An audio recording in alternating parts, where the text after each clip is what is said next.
In 2023, Euler Finance was hacked for $200 million. Most projects never recover, but under Michael Bentley's leadership, they not only recovered user assets, but they actually recovered more than what was stolen. And remarkably, in the aftermath of the hack, he kept most of the team together, rebuilt the protocol from the ground up, and launched Euler V2, which is now making waves in DeFi. Oh, I mean, it's the worst moment of my life, like unquestionably. It was like a single line of code that all the auditors missed, and he was a bit of a character, I suppose. But we had this some weird bond. Not that we were similar in any way. Trauma bond. Yeah, V2 mainly been about the builders, I suppose. Like we focused on like finding the people that want to build stuff and like letting them have that freedom to express themselves. If I put $1 million of liquidity into EulerSwap in optimal conditions, the maximum trade size I can facilitate is $50 million. Yeah, undoubtedly. I mean, Euler has the highest utilization among any lending borrowing platform, I think, of anywhere else. I am really excited about today's guest, Michael Bentley. He's the CEO and founder of Euler Labs. First, a little bit about him. He earned a PhD in mathematical biology from Oxford and went on to do postdoc research before venturing into crypto and DeFi. In 2020, he won a hackathon along with a partner that led to the first version of Euler, which he turned into a fast-growing DeFi lending protocol. And after steering the project through one of the most high-profile hacks in the space, Michael and his team pulled off something almost unheard of in the crypto industry.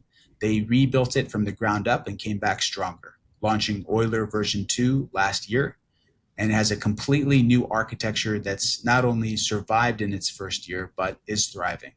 So Michael, it's an absolute pleasure to have you on the show here today. How are you doing? I'm very well, thanks. Yeah, thank you very much for having me. Yeah, thank you so much. And sorry to bug you on your holiday. Thank you for doing the pod while you're supposed to be on vacation. We appreciate it. Not at all. No, it's a nice relief from the sun, honestly. Yeah. So yeah. Well, you have a few young kids, right? Yeah, I can relate. So yeah. Look, I'd like to spend the bulk of the time that we have talking about Euler V2, but your story is so unique and remarkable that I would like to talk about a little bit the birth of version 1 and the hack, if you'd be willing. So maybe if it's okay, yeah, let's start at the beginning and just like when you first started looking at and thinking about DeFi, what problem were you trying to solve with version 1? So for me personally, I was a huge fan of this of another lending protocol called Compound that was probably the first to really like make it and find product market fit in DeFi. And I remember looking at it and thinking, what if I was to do this, like what could I improve?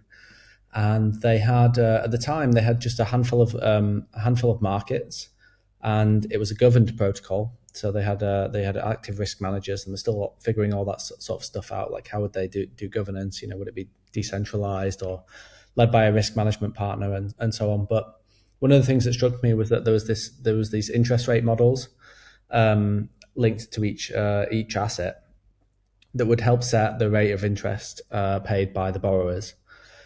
And it seemed like quite a hard thing to solve for. You know, on the one hand, they could operate like semi-autonomously, like for a period of weeks, they would be fine. But at points, you would probably need to adapt them and change the way the model worked.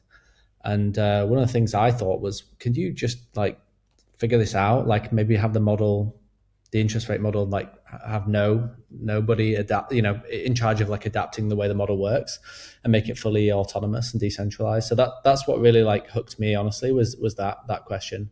And I had this idea, there's something called control theory in that a lot of people probably never heard of, but which like helps set, you know, the way that your heating works, right? Like if the temperature's too cold, you know, it will like adapt, the thermostat will help bring the heating online, like make the room warm and so on, and it helps keep the temperature in the house at like a fixed rate. And I thought, well, these guys seem to be targeting like a fixed rate of utilization in a pool, which is like how much borrowing is taking place in a pool. It's like 90% or so. You don't want it too high or too low. I thought, well, maybe you could just take some of the maths from control theory and apply it to these markets, so that each market has its own controller, and they always try and target this 90% utilization. Therefore, you could like decentralize it even more, and that's how I got started. Interesting. Okay, and I mean, of course, one of the things that people would love to get their assets listed on someplace like Aave and Compound, but it's hard, right? So like, Yeah. to be able to take some asset that you own and be able to deposit on something as Lindy and that has as much TVL as one of those protocols, that must have been one of the driving factors too, right? So like Euler version 1 was known for like opening up lending and borrowing for all these, so-called long tail assets. Yeah. Like which of those assets at the time ended up being the most active or surprising you the most? Honestly, it was a really interesting like period of like learning for us. I mean, the whole thing about the interest rates was that if you wanted to expand to like 100 markets, clearly it's no longer scalable to like set these rates. So that's how I like kind of got into it. And then, but I guess the broader motivation was like, how could this scale to 1,000 assets plus? And as we started to actually bring things online, we realized in a way that's not the main limiting factor. I think that in terms of the long tail of the market, what people normally want to do is if they hold an asset, they want to collateralize it and be able to borrow against it. And in a way, like the hardest thing actually turns out to be pricing, not interest rates. Euler V1, whilst it did feature a long tail of assets, most of them were borrowable. Like you could go on, lenders could lend them and borrowers could come and take, take a loan out for them, but they weren't eligible for collateral. So I would say in some sense, V1 kind of failed in its mission because we didn't have tons of long tail assets that were eligible as collateral, which is what people mostly wanted to do with them. Yeah, and here by pricing, do you just mean like getting reliable prices from oracles? Is that what you mean for pricing, or you mean something else?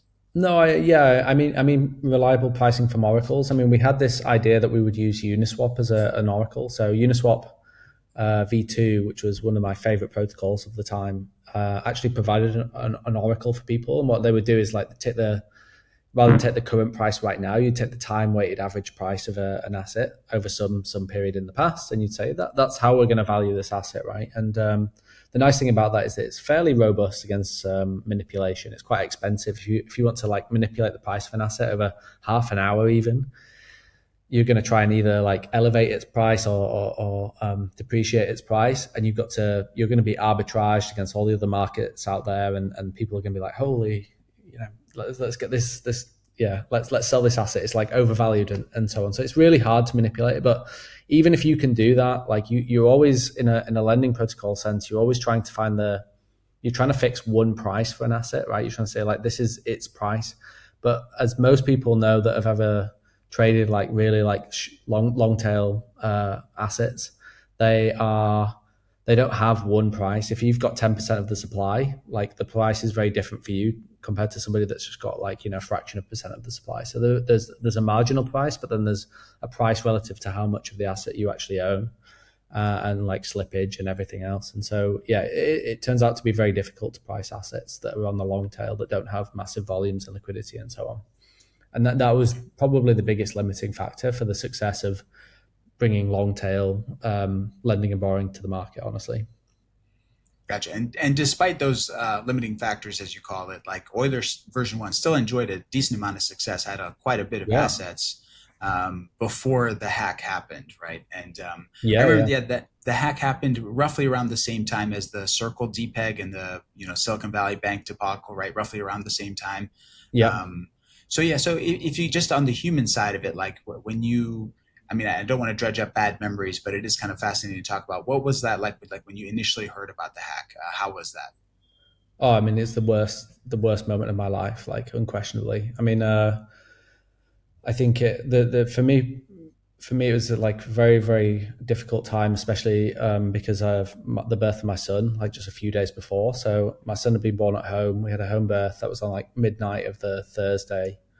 And then Friday came along. Friday wasn't too bad, but there was like murmurings of like, circle depegging and so on. And that would have affected not just like Euler and all the value of USDC and Euler, but also like Euler's treasury, which was also held mostly in USDC. So I had to work most of like Friday, Saturday, Sunday, and Sunday night. That's crazy. Wow. Yeah, it was terrible. I mean, my wife was very understanding, but it was not what anybody would want after the birth of their child. But yeah, Sunday night came around. It sort of seemed like everything was settled in the US. Like I think there was some kind of bailout agreement with the government or somebody, and Circle seemed to be seemed to be stabilizing. You know, I think USDC was heading back to the price of $1 and everything. So it seemed to be okay. And then Monday morning came around, and it was my mum came to the house to bring my older daughter away.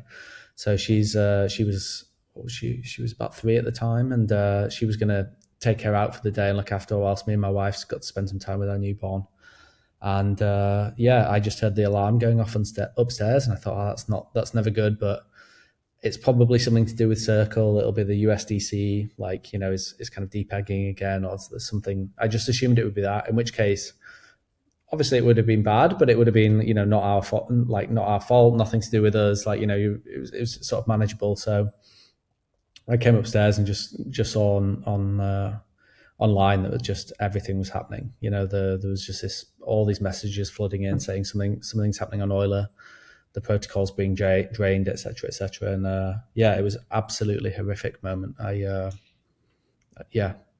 Well, when you say you heard alarm going on upstairs, do you mean like you had some sort of custom alerts or so? You just had someone like pinging you? Yeah, I mean, you have like that going off, or you have a playbook, right? You know, everybody. I think most people that have built a DeFi protocol have a playbook for what happens if there's any kind of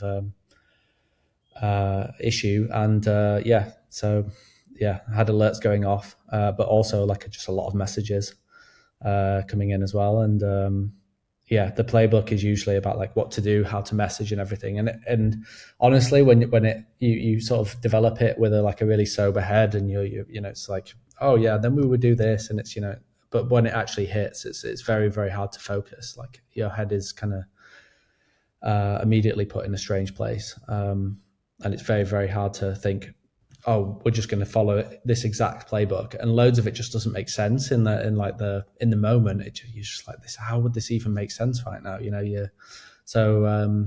it was absolutely horrific. I saw you did a podcast with I think it was DeFi Dad, and you talked a little bit about. I think you said you published a blog post. You detailed like everything that happened with the hack. I haven't had a chance to read it yet. I'm going to go read the whole thing. But if you were to summarize like the key, because you not only recovered the assets, right, but you recovered the assets, and I think in the intervening period, crypto had rallied, so you actually recovered more assets than what you lost.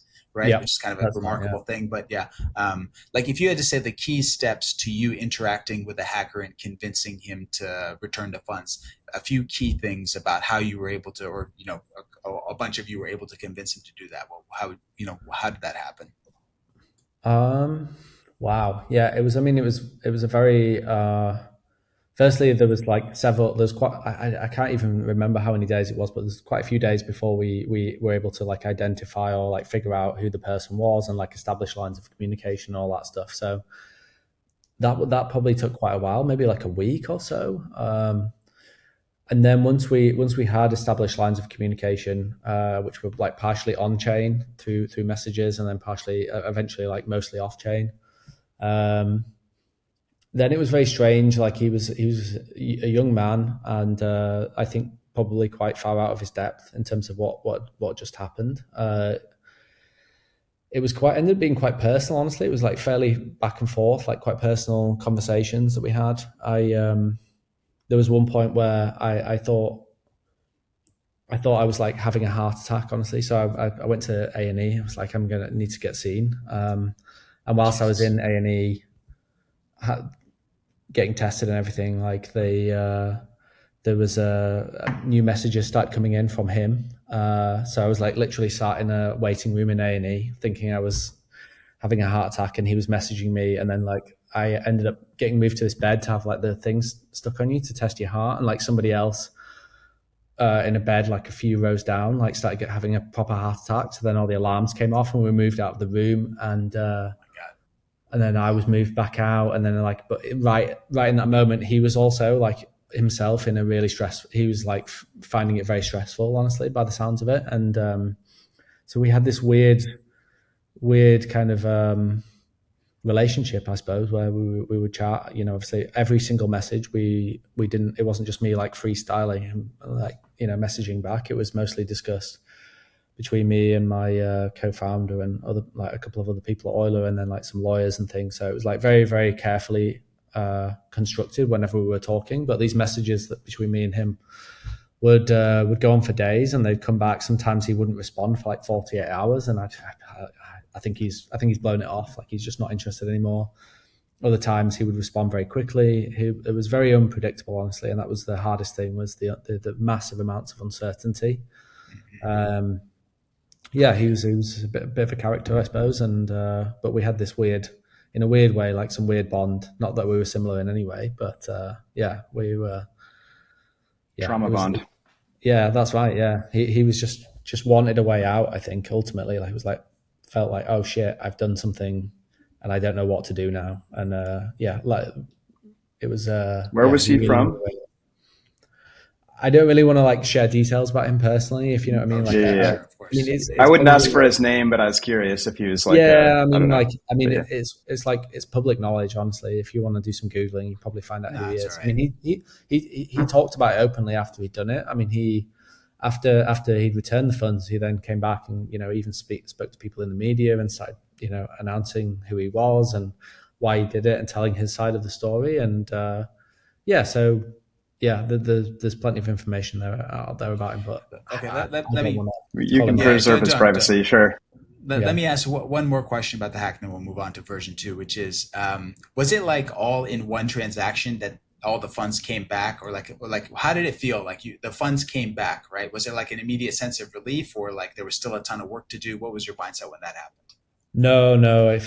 This was the really like mentally difficult thing. Honestly, there was never like for weeks and weeks there was no closure, because he was still trying to figure out what to do and like playing games at points. So at some point he would like deliver like huge amounts of funds back, but then like keep the rest. I think like the first transaction was like some huge number. It was like maybe 50% or 40% of the total amount. And then, but then we would talk to him, and then at one point he like even tried to seemingly play games and like make out like there were multiple people involved and they were going to split it 5 ways, and he was going to, so we kept having to like figure it out and like call his bluff on stuff. It was very like a really high stakes game of poker, honestly, was how it felt. So no, unfortunately it didn't all come back in one go. And when it finally did come back, like the very last transaction was, I think there was like 20 million outstanding. So it was like that last 10% or maybe like a bit more. A lot of people were just saying like, a lot of people saying on Discord and Twitter and elsewhere, they're like, oh, that's probably him done now. They've probably agreed a bounty amount, but we didn't. We said, no, we want 100% back. And I remember that last bit was weirdly the hardest point, because my entire family came down with COVID. And so we were just like, including my newborn, who my wife had to go to hospital. He was like sick and everything. And so I was just sat at home, like in such a bad state and like really, really worn out, as much as a human can be worn out, I think. And then it like came back, and I still, up until the very last second, did not actually believe that he was going to bring it all back. Honestly, I really thought there was going to be some final game or some kind of silly thing that would happen at the last second. But yeah, it finally came back, and then that was ideally sort of the end of it. But actually, even past that, there's like a lot of work to do, truthfully. So it wasn't like fully tools down or anything. It took probably 4 weeks beyond that before like we finally realized like this is over. Wow, so that's insane. So you said the day the hack happened was the worst day of your life. Was the day you got the rest of the funds back one of the best days of your life? No, not even close. Like it wouldn't even feature in the top 10. It was like also probably one of the worst days of my life. Like there was like people in hospital. I was just like felt like total shit, and I wasn't like proud of it or anything like that. I was like, there's like a wave of relief, but not enough to overcome like all the other crap going on. So I was no, definitely not a good day. Good for other people. I was very happy that all the people that had seemingly lost money in the exploit and stuff managed to get it all back. So I was there's no doubt I was happy about it, but it just wasn't a good day, unfortunately. It felt like it didn't feel good. I didn't like go and have a beer or anything like that. It felt I was like happy for other people rather than myself. It was very tough. So it sounds like the way a very responsible person would feel, right? Like there's still a ton of work to be done, but slight relief, right? Okay, so you get the funds back. I know that there was some process for people to get their funds back. That was probably a ton of work for you guys behind the scenes. But let's say, okay, all that stuff is kind of settled. I mean, maybe it's not, I don't know. But now you're thinking about like what's next, right? So how did Yeah. that transition from the hack to version 2? What was that period like? How did that happen? So we had, obviously during the exploit itself, I told a lot of the team, you probably won't have a job, soon. So like start making preparations. I thought that was the responsible thing to do. Um, and obviously no one was surprised to hear that. But even during the exploit itself, I mean, the team was very resolute. We had like huge amounts of effort from everybody involved to bring about the recovery. Yeah, we were really together as a group when it happened, and there was no like blame assigned or anything like that. Everyone just was super determined. So it was clear that we all kind of respected one another and got along. So after we'd kind of distributed all the funds back and everything, all that was like resolved. The question then became what next. I think we said to everyone, take some time off. We had like a week, 2 weeks, something like that. Like take some time off. Like Well-deserved time off, yeah. yeah, everyone had been working ludicrous hours to bring about the recovery, and then everyone came back and we sort of just had this open discussion. So like, what would you do next? Assuming that you didn't work for Euler anymore and like nothing new here happened, what would you do next? And everyone was sort of still saying they would stay in the industry. They still quite like to solve the kind of challenges that we were solving. And then next question was, who would you like to work with? And we're like, well, we're probably with you guys, or similar types of people. And so that led into, well, is there any way that we can make this work as a team again? And that's really how the discussion went, and we realized we're all like each other, all feel like we're all good people, all good developers. We've got the same sort of mindset. So maybe if we're going to all stay in this industry and do the same kind of thing, maybe we should just try and make a go of it. Euler V2 itself was not some brand new thing that we'd like came up with after this exploit. Like the exploit itself was like a single line of code that all the auditors missed, and it was just the easiest thing to fix in the world. And Euler V1 was a very, very good protocol. Yeah, actually, do you mind if I interrupt you? Because I've heard you talk about this a little bit.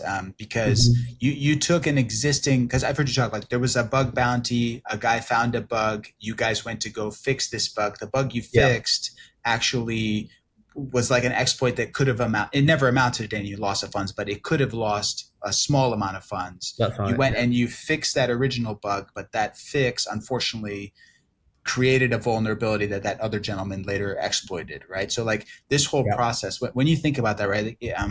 When I was listening to your story before, kind of like, okay, would you have done anything differently? Like how would you have just not, if you could go back in time, would you not do that fix? Would you, do more? Like what could have prevented that in hindsight? I mean, if you had like perfect hindsight, I wouldn't have done the fix, or we would have done the fix, but added this extra tiny extra line of code, which would have made sure that the new fix was also robust against the exploit. Essentially, there was like, not to get too technical about it, but there was this class of bug that's common among many DeFi protocols that wasn't caught in our audits. We had about 5 or 6 audits, I think, so well above the norm.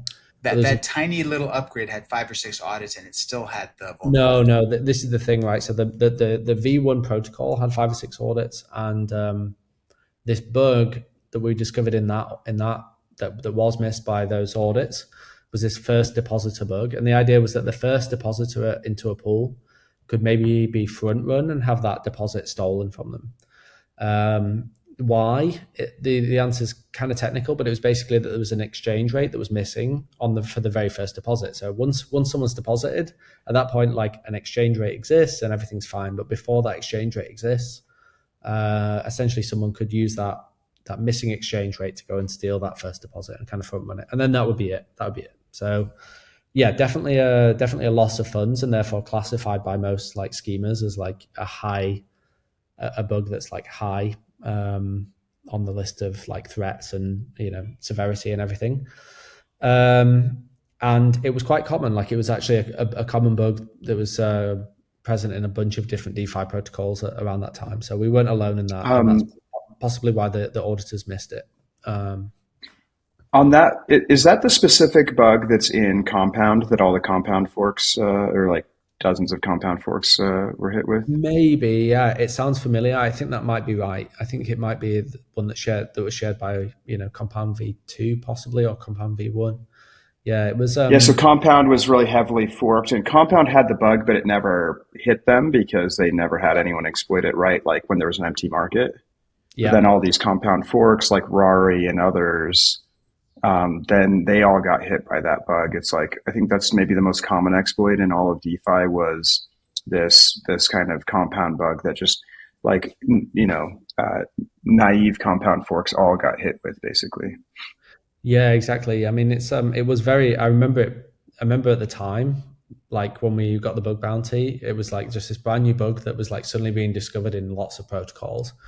And it seemed very common, but the auditors prior to doing the Euler audit was obviously the audits happen like probably start happening maybe 6 months, 9 months prior to the release of the protocol and everything. So all of those, didn't discover this bug. They just weren't aware of it. And I think the fix for it, the fix that we developed and then had audited was this like first deposit.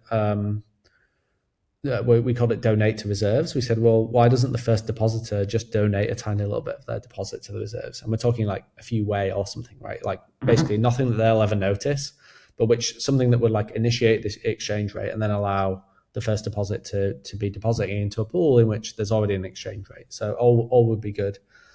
And that was its intended use case. Ultimately, was this just initialize the exchange rate. No one ever. It was a very rarely called function, right? So when people are analyzing the exploit, they're like, this thing's almost never called. Why does it even exist in the code? The reason it existed was because of this bug bounty and like the fix. But the way the attacker used it ultimately was they managed to find a clever way in which they could effectively lose some money using donate to reserves, but make a slightly bit more money by liquidating themselves using a separate account. So they'll be losing, let's say, this is not quite accurate, but let's say you lose $1,000, but you make $1,001 through self-liquidation, and they basically just loop that. And that's effectively the kind of mechanism that was used. Gotcha. Okay. Dude. Yeah. Just because it's interesting, we're going back to the hack, which is, I know, right? But this is Yeah, but okay. But it sounds like you kind of, despite what happened with the hack, like you guys were already thinking about what Euler V2 is going to look like, right? So, for listeners who maybe haven't heard of Euler and are not really deep into DeFi mechanics, can you just explain what V2 does at a high level? Like what problem is it kind of solving in DeFi?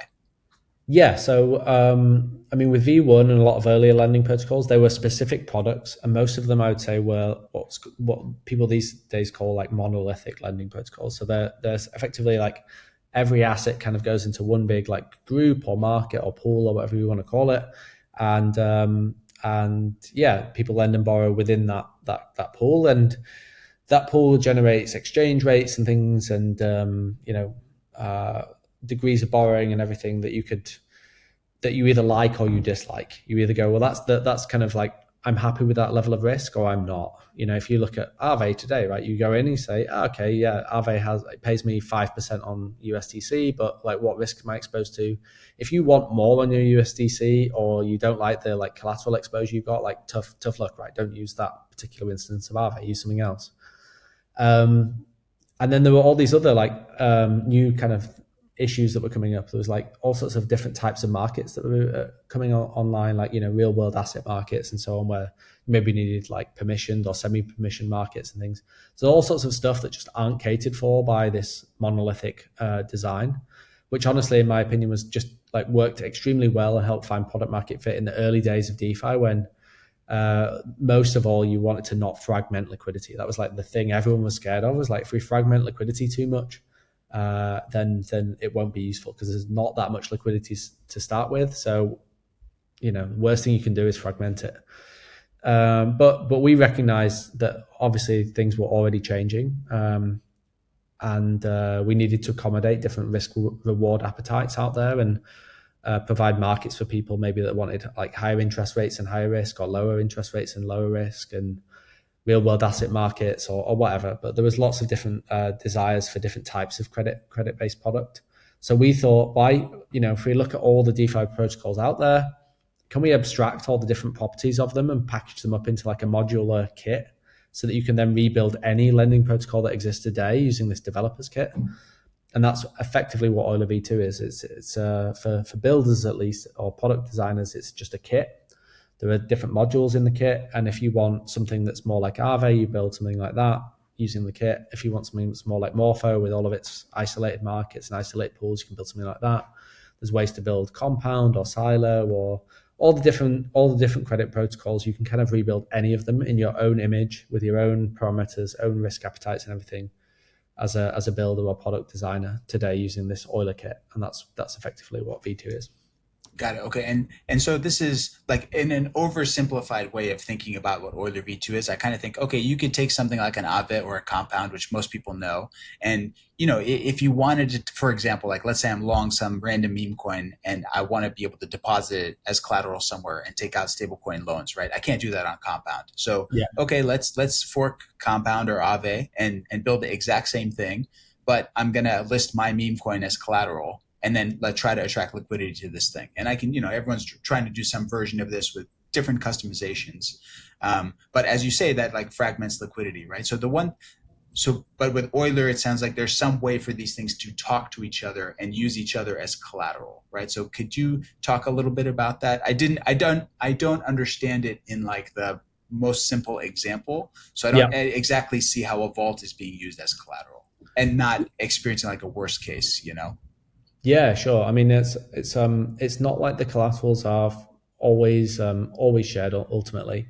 Let me try and explain it a little bit. I mean, the primitive unit, as you said, is a vault in Euler. So a vault is just a place where you can store assets. And the assets can participate. They can basically do three things. They can either be borrowed, you can lend them, or they can be used as collateral, or sometimes all three of those things at once, right? And the simplest possible market you can make, like a very simple credit market, involves two vaults. That's the absolute minimum size. And this is like how Morpho works really, is you have one asset that's just a collateral and then another asset in a vault that you're lending out, right? So, and people have to basically deposit $1,000 of collateral in the collateral vault, and then they're borrowing slightly less than that usually from the lending borrowing vault. So that's the simplest possible market. The way you extend that ultimately is that you can say that the lending borrowing vault accepts not just one collateral, but maybe it now accepts 2 or 3 or 4. So it can accept multiple assets deposited in other vaults as collateral. So that's one simple extension. That gives you something that's more like Compound V3. Now, the other way to extend this is that you say, okay, well, I've got this asset being lending and borrowing, and I've got one as collateral. What happens if the assets in the collateral vault itself can now be can participate lending and borrowing? Now you can let A collateralize loans of B, but also B collateralize loans of A. And so you have this like mutual collateralization or cross collateralization. And by effectively using that property, like that ability that any vault in the system can accept any other vault in the system as collateral, you can develop all sorts of like interesting kind of like graphs or networks about like collateral relationships. You can have A borrowing B, borrowing C, borrowing D, where like E has some kind of exposure back to A, but it's like very indirect. You can actually, in fact, recreate Aave entirely by just like using this property that you have these primitive vaults, and like they can be, if it's allowed, can be accepted as collateral by any other vault in the system. You can end up with like really complex, networks, which is effectively how Aave works. So I always say that like with Euler, you can recreate any other lending protocol in DeFi today, but that's not true in reverse, right? Ours is the flexible kit that's used to do that, and it's this principle of like using vaults as primitive units along with this like connection network ability, the primitive protocol that allows vaults to talk to one another in terms of their like collateral relationships. Interesting. It kind of, like when I hear you talk about this, this is going to be a poor analogy. I'm sorry, but when you hear Vitalik, when you hear Vitalik talk about how he came up with Ethereum in the first place, he's like, look, there was Bitcoin, and then there were a bunch of people working on chains that did Bitcoin plus a few more things. Like he called it the Swiss Army knife chains, right? And he was like, let's just extend this so you can basically do anything, right? Anything, Turing complete anything on a chain. And it kind of feels kind of similar, maybe in a smaller sense. It's like you can take Aave and Compound and make it a little bit more customizable, add some assets, make the rates function in a different way, or you can just make it totally customizable, do whatever type of, borrowing, lending, collateralization rate, governance, not whatever, and put it in a vault and then see who uses it, right? So it's super open-ended. So you guys started doing this in 2023, building this. 2024, you launched. When you launched it, you must have had like some ideas of where it would go, right? Like what maybe the first big use case would be. What was that like? Like I know the first few months TVL didn't initially grow, but then it kind of skyrocketed at the end of the year, beginning of this year. How was that like in terms of how you envisioned it would pan out versus what actually happened? How was that? I mean, it just didn't work at first, right? Like I'd love to tell you that it was just like an immediate success, but it's just not true. I mean, the first few months were really tough. I mean, morale in the team really took a nosedive, honestly, because we launched with this assumption that there'd be lots of people out there that would come and build like they'd want their own credit markets, and they want to build them in their own image. Some would be simple, some would be complex, and so on. And the first, at launch, that just didn't play out at all. I think at the time, obviously Morpho had launched and they had somewhat similar ideas about, like risk curators and things, managing their own markets. And so a lot of people at that time were kind of preoccupied with them and didn't, were like, I've already got like something over, like working on Morpho already. So they didn't immediately find value in what Euler was offering. But I think we started to see over the next few like months, eventually we would develop, help showcase like the scalability of things on Euler and flexibility of things ourselves. And then with that, we would then be able to show people that you could do more on Euler than you could do on other protocols. And then we started to slowly but surely see that people were like, I'm finding this really frustrating to build elsewhere. Like, even if I can build it on another protocol, I can't get what I quite need. It's not as capital efficient. It's not, I want to have more assets in the market and so on. And so we just found that there was this like gap in the market, which we always thought did exist, but which we could finally solve. And so eventually people, turned up and started using Euler, and it just had this organic product market fit. And do you mind if I ask you to just expand on that a little bit? So like it must have been a pretty big moment, right? I don't know exactly when it happened, but let's say end of last year, beginning of this year, one of the vaults or something must have taken off and caught your attention, right? Was there one that kind of stood out to you?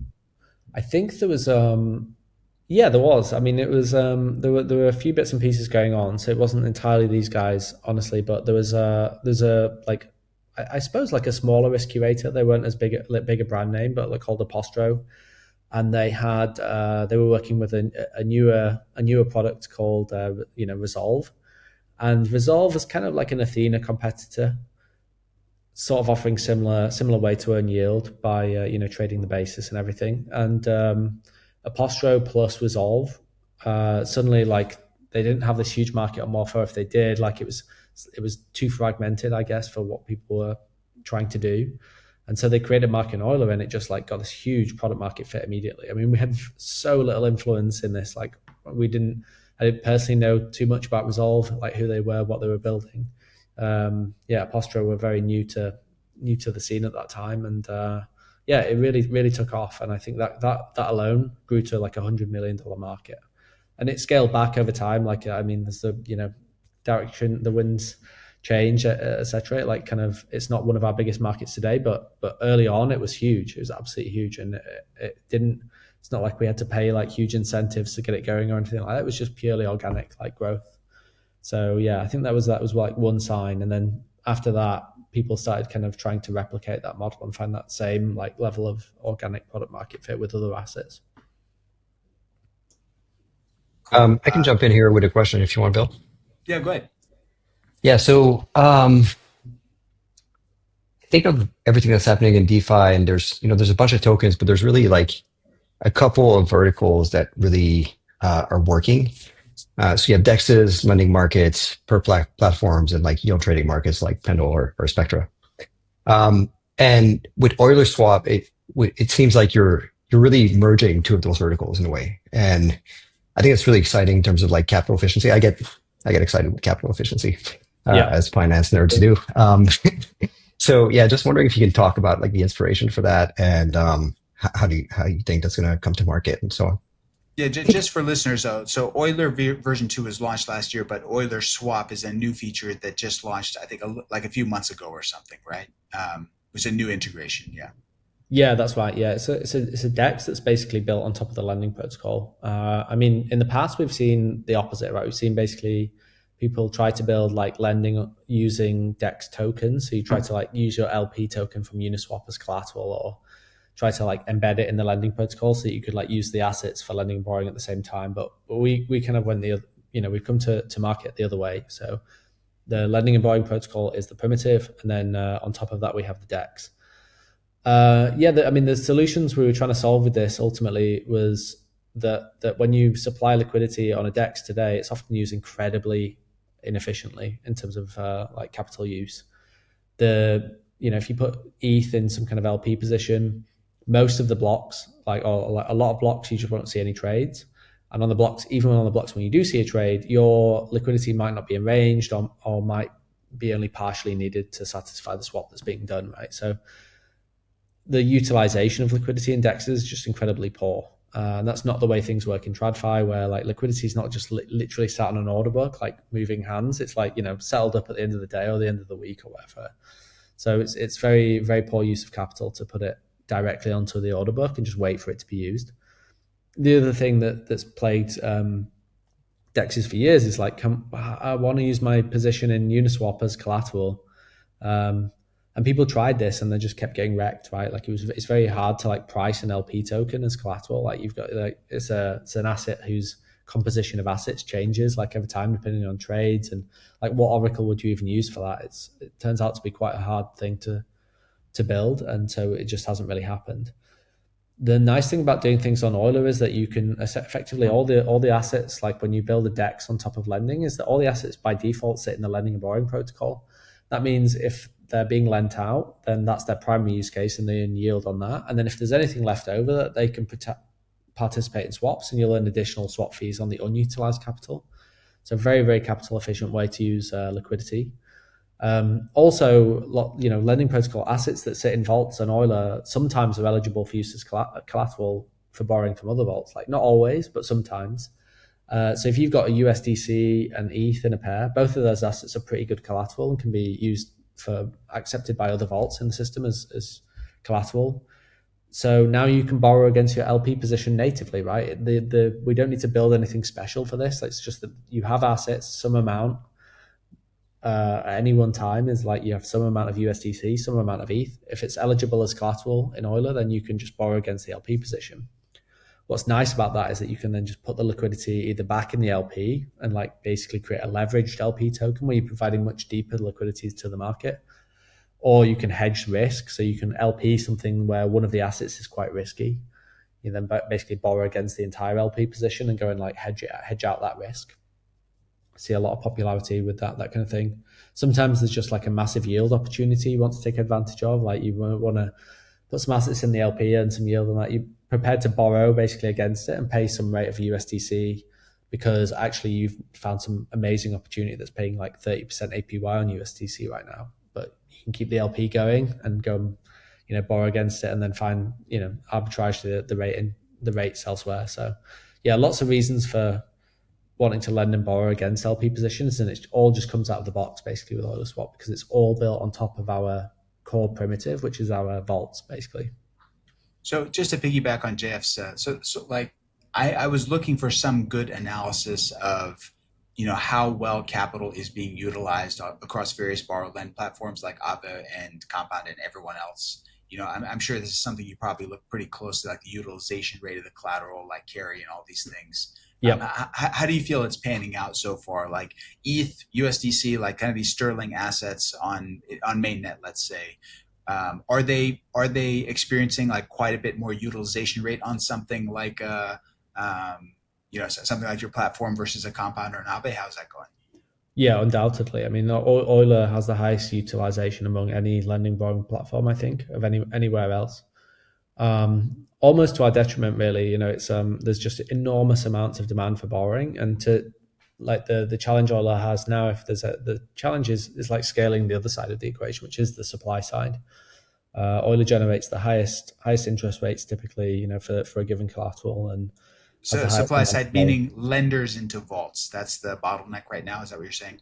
Yeah, for sure. Yes. A Okay. lot of the other protocols that have been around a bit longer, like the part of the problem with coming back is you have to redo all your integrations, and so all the integrations with wallets and exchanges and all the rest of it are still about to happen on Euler, I would say. So it takes a long time to get them going. We've been live for almost a year now, and that's the kind of time scale it takes to get these integrations done. But we're getting close now, and so we'll be solving that side of the equation. But yeah, ultimately, there's not enough supply for the very serious borrow demand that we have on Euler. We've seen that with Avant. There's Yeah. lots of demand to borrow, and our users are always hoping more people will come lend USDC and other things. Yeah. So yeah, definitely have seen that. On that efficiency question, early numbers I've seen with EulerSwap seem like there's a high degree of swap efficiency there, like a kind of a different type of efficiency. Like Yeah. you could speak better to it, but I think some of the tweets I've seen have been like, oh, not that much liquidity is just processing like huge volume and fees. Yeah, I mean, I think honestly the TVL is probably like sub 5 million, and yet it's done $2 billion in volume in like a couple of months, Wow. Holy cow. which is just like insane numbers. It's absolutely insane. And yeah, it's definitely a complex swap protocol because you have to worry about like the lending side as well. So it's not something that I'd say is just like super retail friendly and easy to use all the time. But when it's used optimally, it can be used incredibly powerfully. One of the really amazing features is this idea of just-in-time liquidity, where a user that's LPing, if there's available liquidity to borrow, can effectively market make using borrowed liquidity rather than market making using active like real liquidity that they own. And what's like maybe a bit counterintuitive here is like just how much like liquidity that translates to. If I put like $1 million of USDC into Uniswap, the biggest trade I can satisfy is like $1 million swing, right? That's it. If I put $1 million of liquidity into EulerSwap in optimal conditions, the maximum trade size I can facilitate is $50 million. And it sounds like bizarre saying that, like, well, how could you possibly facilitate a trade that's like $50 million when you've only put $1 million in? The reason is that $1 million in a lending borrowing protocol, you can actually turn that into effectively a 25 million long position on one asset with a $24 million borrow. So you can go $25 million long one way and $24 million short, or you can do the exact opposite and go $25 million long the other asset and $24 million short the other asset. So you end up then having this 25 million on both sides in extreme cases, and you can basically facilitate a trade that swings between those two extremes, which is a $50 million swing. So one of these as an experiment, somebody in the community put on I think the size of this like position, I think it was like $400 position on Avalanche with USDC, USDT, and ended up doing it's probably at like $500,000 of volume now, and it was set up a few days ago. And they're just facilitating these huge swap sizes, way bigger than their $400 position. But they're just doing insane volumes off the back of this. So yeah, it turns out you don't need just to suck in loads of liquidity for a DEX in order to make it very capital efficient and do big swaps. Yeah, I mean, it's a really interesting, right? Because, I come from TradFi myself, and, like the idea that you're just going to have the money sitting there to get traded all the time, just never, it's not how it works at all, right? Like, I mean, a lot of stuff just happens on exchanges where you're just posting margin. People can literally trade massive volumes all day long and never even post a dollar really, like until they find out what the ledger says at the end of the day. It's just super inefficient in TradFi or in DeFi. Yeah. This moves us in that direction a bit, But it's quite cool, right? In TradFi, you couldn't do this. Like, imagine like someone's like, oh, can I swap $10 million of A for B? Like the equivalent would be like you then making like a really rapid phone call and be like, hey, can I borrow $10 million of A? Because, and then I'm going to swap this for B and like, and then you like settle it up like just a few phone calls later. Like it just would never happen, right? So just in time liquidity, to my knowledge, is like something that's very unique to DeFi, and it's kind of like flash loans, but for exchanges. Really, it's a very novel primitive that's unique to us, and I think it makes incredibly efficient use of capital.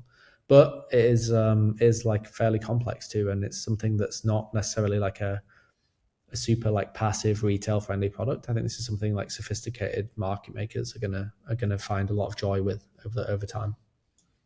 Yeah, it's interesting. In the early days of DEXs, people were worried about JIT liquidity. Like, if I'm LPing, all the JIT liquidity is going to take all of my profits and leave me with all the IL, basically. Yeah. And but there's actually a strong argument for why JIT liquidity is a very good thing. There's a financial professor at Chicago. His last name's Zhang. I'm forgetting. Anyway, we can talk about him later, but I had a conversation with him about this, and he was saying that, like there's also this concept in TradFi of like iceberg liquidity, but he's like, his view is that in the future, people being able to post like a transaction intent, and then you're basically broadcasting to the world like, hey, come JIT my request, is like kind of the best way for the markets to work. And it looks like you guys are kind of,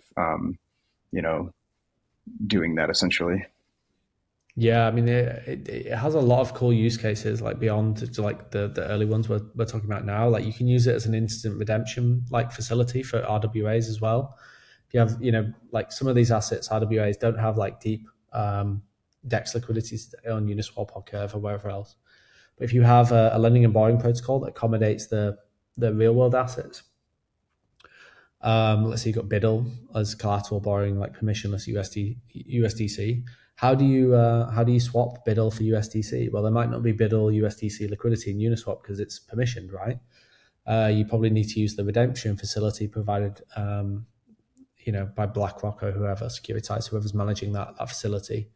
But with this market, you could actually potentially just come in and swap your BIDL in to some like LP, and then rather than them having to have that liquidity sat there at that moment in time, they can just borrow it just in time. Like, oh yeah, sure, I'll borrow $20 million worth of USDC and swap that for $20 million worth of BIDL, and they'll take a fee for that, a swap fee, and then basically their gambit is like, I'm going to earn more in this swap fee than I'm going to pay in the interest whilst I'm holding open this like USDC borrow position. And obviously, if they hold open the USDC borrow for like a year, probably going to lose money. They hold it open for like, an hour or so, probably they're going to make money, right? They'll pay a little bit of interest in the borrow, but they'll make more money on the swap fee that they earned by enabling this person to basically exit this big BIDL position. So, that's just another cool use case for it. I think like JIT as a whole is a very, very, very powerful like primitive that's unique to DeFi, and we're going to see a lot of growth with it. Cool. I want to just touch on something that you mentioned briefly, which is like fees, right?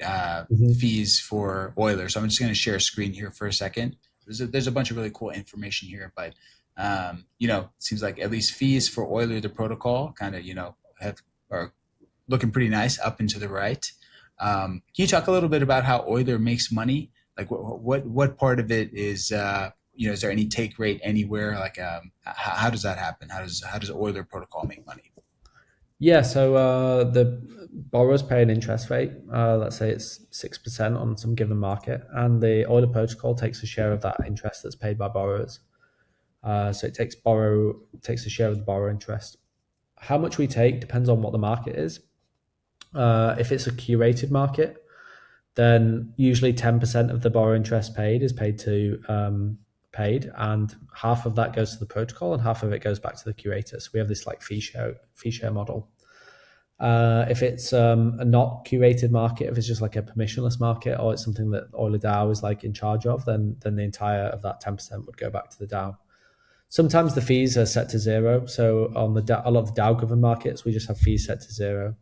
you might say, oh, why would you ever do that? Like, it seems silly. Like, why would you be providing a facility with zero fees? But it's effectively like a subsidy to the market to help drive growth. A lot of protocols do that. Uniswap still hasn't taken any fees, right? Like years on. So yeah, it depends on the markets, depends on the network, depends on who's curating it. But generally, the lending and borrowing platform earns a share of the interest paid by borrowers.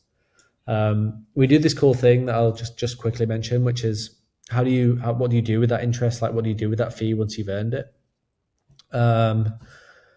You're earning fees in potentially hundreds, maybe thousands of assets on a lending and borrowing protocol. And for us, what we do is we have this cool mechanism called fee flow, where we basically convert all those fees into a buyback for the Euler token. And the way it works is that essentially the fees start at zero, and then they're like rising slowly over time, right? They're going up and up and up as more interest gets paid. And then we have the amount of Euler token that you need to bid to buy the fees in the pool right now.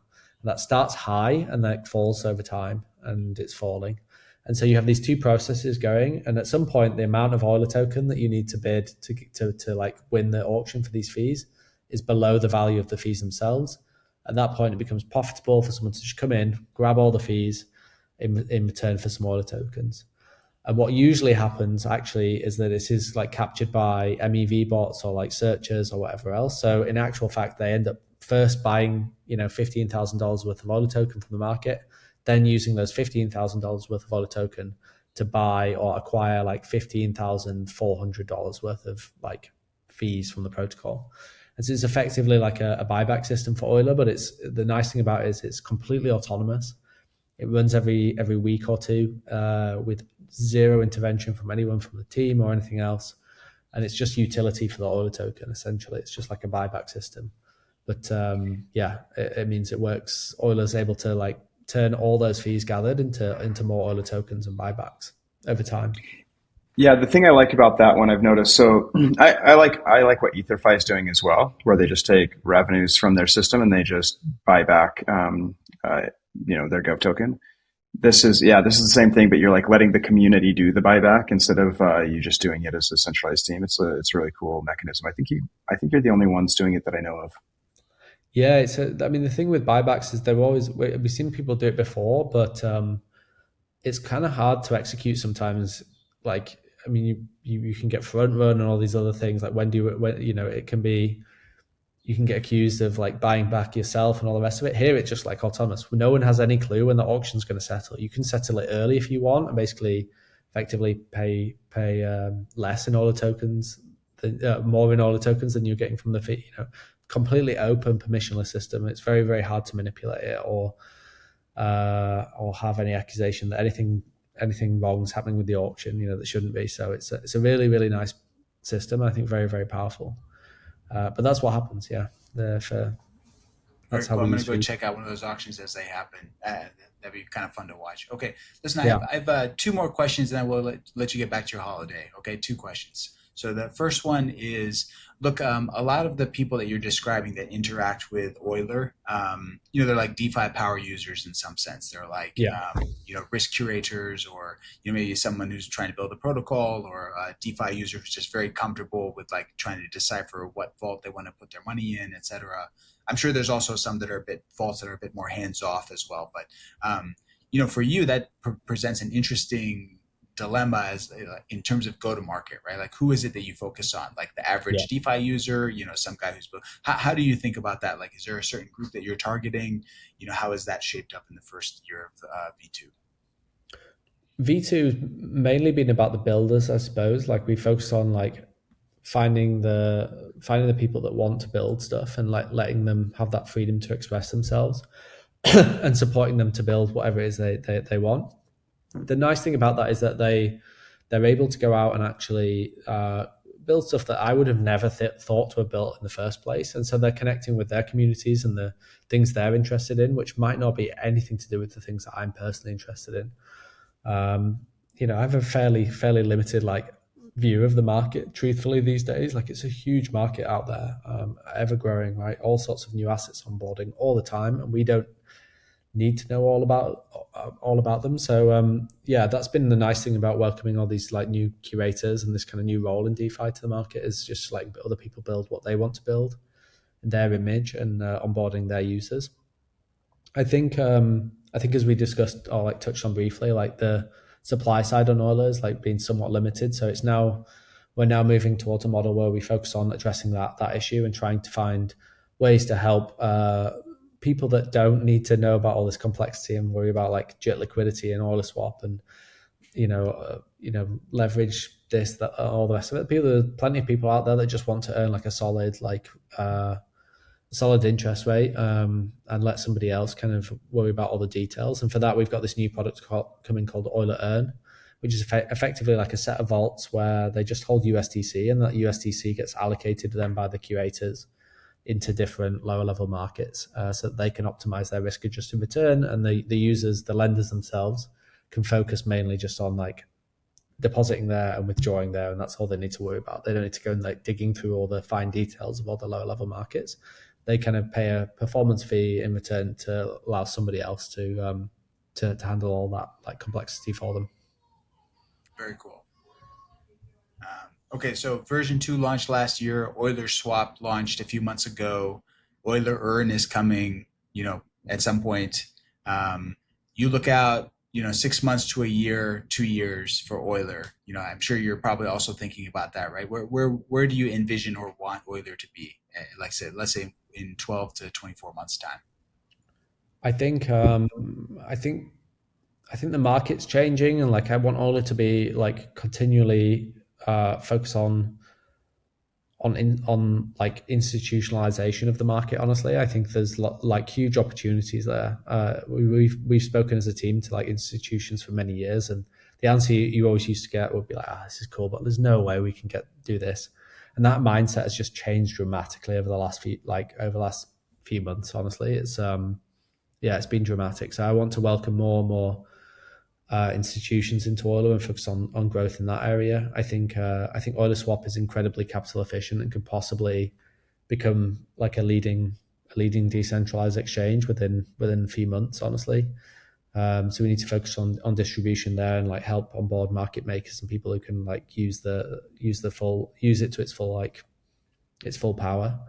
I think what else have we got? We've got fixed rate stuff coming as well. I mean, fixed rates are fixed rate lending and borrowing were famously like failed, I would say, to find product market fit in the first few years of DeFi.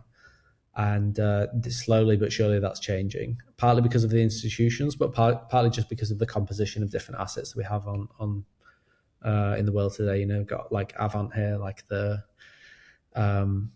number of stable coins coming and people wanting to basically take advantage of interest rate differentials in markets is growing all the time. And most of the time it's the key constraint for them is like, I want to borrow at a fixed rate. I just don't want to borrow at a variable rate, because if I borrow at a fixed rate, I might end up in negative carry. Basically, I might end up paying more in interest than I'm earning on the supply side. And that's not what they want to do. They want to lock in at a fixed rate and ensure that they're earning more on one side than the other. And so, fixed rates are going to come back to DeFi in a big way, I think, across a bunch of protocols, and we're very much on top of that, and got a couple of really nice products coming out in that regard as well. With the fixed rate, fixed term stuff, I think this is perfect timing, and I think actually part of the reason why it's such a good thing to do now is with the popularity of PT markets. Yeah. That they themselves are like, oh, this PT expires in 3 months, and it's like, okay, I kind of know the details, and then the lender in some ways has a better deal too, because since you can go 100% utilization, you don't have any kind of APR drag on the lender. So exactly.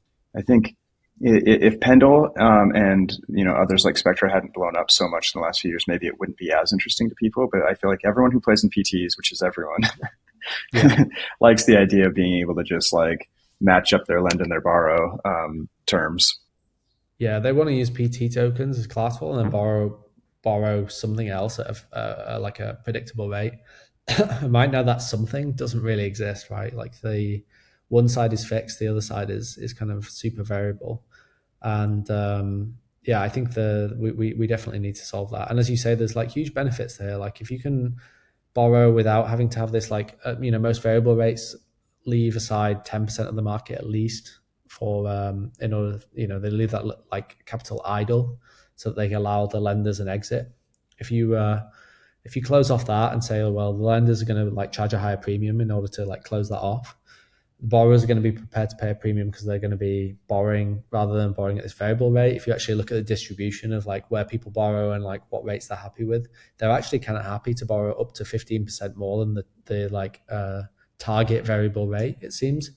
So there's like a 25% rate swing there for lenders at least. And I think if you add like maybe late fees in or additional like fees for borrowers that are delinquent, I think you can actually make a really strong case that you could probably increase lending rates significantly in DeFi today if you allow lenders to opt into some more, opt into taking like more of a fixed rate on the lending side. But yeah, we've got two products coming. One which is more of like a fully like DeFi native, like something that wouldn't exist in TradFi version, and one that's effectively like more of a classic fixed rate.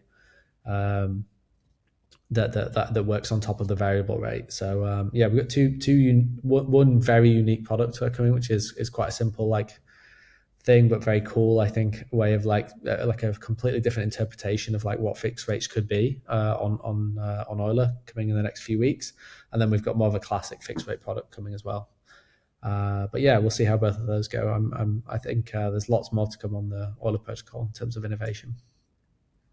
Very cool. Lots of innovation. Seems like you guys are always thinking about what's next, which is kind of what's interesting about EulerSwap. Okay, listen, it was a pleasure having you on, Michael. Hopefully, at some point in the future, if you have time, we'd love to have you on again to talk about whatever updates you have to the protocol. Thank you so much, everyone, for joining us, and it's been another episode of the DeFi Podcast. See you guys all again soon. Thank you. Thanks for having me. Thanks.